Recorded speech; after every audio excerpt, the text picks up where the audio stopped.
Pembentukan palung tidak terlepas dari dinamika lempeng. Palung Mariana terbentuk karena lempeng Pasifik mengalami apa? Nah, palung itu merupakan lautan terdalam. Jadi palung ini akan terbentuk ketika dua buah lempeng tektonik itu saling bertabrakan atau saling bertemu. Bisa yang bertemu itu lempeng samudra dengan lempeng samudra atau lempeng samudra dengan lempeng benua. Karena lempeng samudra memiliki massa jenis yang lebih berat, maka lempeng samudra akan menghunjam lempeng benua atau akan menghunjam lempeng samudra yang lebih muda. Contohnya seperti Palung Mariana. Palung Mariana itu pertemuan atau tabrakan lempeng Pasifik dengan lempeng Filipina. Pasifik itu lempeng samudra, Filipina juga lempeng samudra. Karena Pasifik itu lempengnya lebih tua daripada Filipina, maka Pasifik massa jenisnya lebih berat, sehingga dia akan menghunjam lempeng Filipina atau melakukan subduksi dan membentuk Palung Mariana yang terdapat pada Kepulauan Mariana atau di Samudra Pasifik. Maka jawaban nomor 13 adalah yang C, menunjam ke bawah lempeng Filipina. Untuk lebih jelasnya, perhatikan gambar. Ini Samudra Pasifik atau lempeng Pasifik. Ini lempeng Filipina. Lempeng Pasifik akan menghunjam lempeng Filipina dan membentuk Palung Mariana. Indonesia merupakan negara yang berada di wilayah Ring of Fire, menyebabkan Indonesia memiliki tingkat kerawanan bencana yang relatif tinggi. Namun demikian, kondisi tersebut juga memberikan potensi sumber daya energi apa? Wilayah Ring of Fire itu merupakan wilayah atau jalur gunung api. Karena dia jalur gunung api, berarti ada aktivitas magma atau aktivitas geologi. Aktivitas magma akan menghasilkan energi panas. Yang perlu adik perhatikan di sini adalah sumber daya energi. Nah, nikel, minyak bumi, batu bara itu bukan sumber daya energi. Air terjun itu sumber daya energi, tapi tidak terbentuk karena proses geologi atau aktivitas magma. Maka yang benar adalah jawaban yang A. Diagram berikut menggambarkan polaritas magnetik yang tercatat oleh mineral-mineral di batuan dekat pematang tengah samudra atau mid-ocean ridge. Huruf A, B, C, dan D menggambarkan lokasi-lokasi di batuan dasar samudra. Batuan tertua terdapat pada lokasi yang mana? Nah, jawabannya adalah yang A. Kenapa yang A? Karena pematang tengah samudra, tempat terbentuknya kerak samudra baru dari magma yang naik ke permukaan. Semakin jauh dari pematang, maka kerak samudra tersebut semakin tua. Sebaliknya, semakin dekat kerak samudra itu ke pematang tengah samudra, maka umur batuannya semakin muda.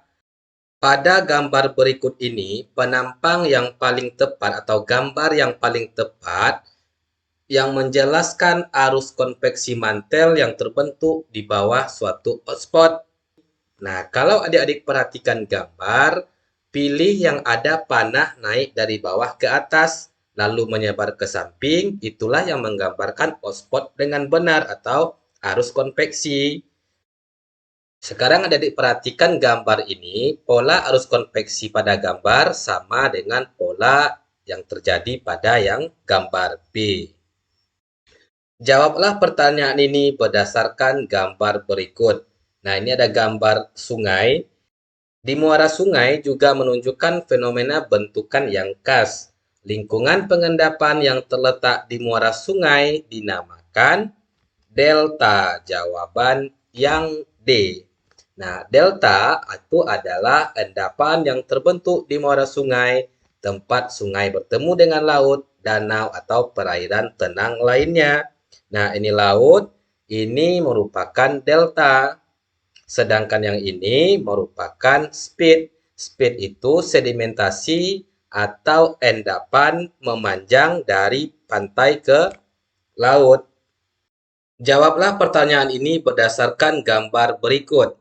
Foto tersebut menunjukkan Purcell Field yang terletak di Taman Nasional Great Salt di Montana. Purselsil tersusun dari batuan beku diorit dan menembus atau mengintuisi batuan gamping dari zaman Prakambrium. Batuan yang terbentuk pada zona metamorfosis kontak pada batu gamping sebagaimana terlihat dalam gambar tersebut adalah, jadi singkatnya adik-adik, batuan gamping setelah terkena suhu yang tinggi, dia akan berubah menjadi batuan apa? Itu maksudnya. Maka batuan gamping akan menjadi batuan marmer. Nah, kenapa marmer? Karena Purcellsil itu adalah contoh ketika magma panas membentuk batuan diorit dan menyusup ke dalam lapisan batu gamping. Nah, saat magma ini naik dan menyentuh batu gamping, panasnya bisa menyebabkan perubahan pada batu gamping. Batu gamping yang terkena panas akan berubah menjadi batuan marmer. Tekstur diorit yang ditemukan di sil dalam gambar tersebut memiliki karakteristik sebagai berikut. Nah, ini diorit, teksturnya bagaimana? Diorit itu adalah batuan beku dalam, artinya terbentuk dalam perut bumi. Karena dia terbentuk dalam perut bumi, maka proses pembekuan atau pendinginan batuan tadi lama, sehingga mineralnya kelihatan besar-besar atau batuannya bertekstur kasar. Nah, selain itu karena dia terbentuknya dalam perut bumi, maka tidak terdapat gelembung gas atau tidak vesikular. Maka jawaban nomor 19 adalah yang C. Berdasarkan diagram Peltier berikut, pelapukan yang mungkin terjadi di sebuah tempat dengan rata-rata curah hujan tahunan 650 mm per tahun dan suhu rata-rata tahunan 7 derajat Celcius. Apa jenis pelapukannya?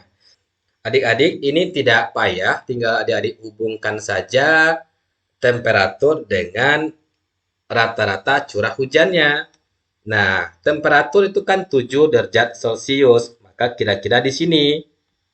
Sedangkan curah hujan 650 kira-kira di sini.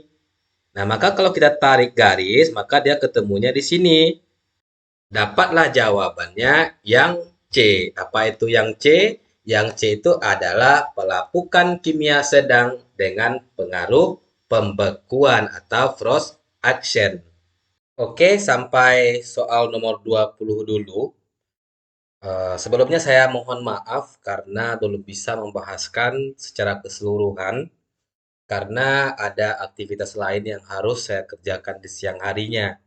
Insya Allah dalam hari ini atau besok akan saya selesaikan soal nomor 21 sampai dengan soal 100. Sebelumnya terima kasih. Kalau ada jawaban saya yang salah, silahkan dikomentari, silahkan dibahas, kita diskusikan sama-sama.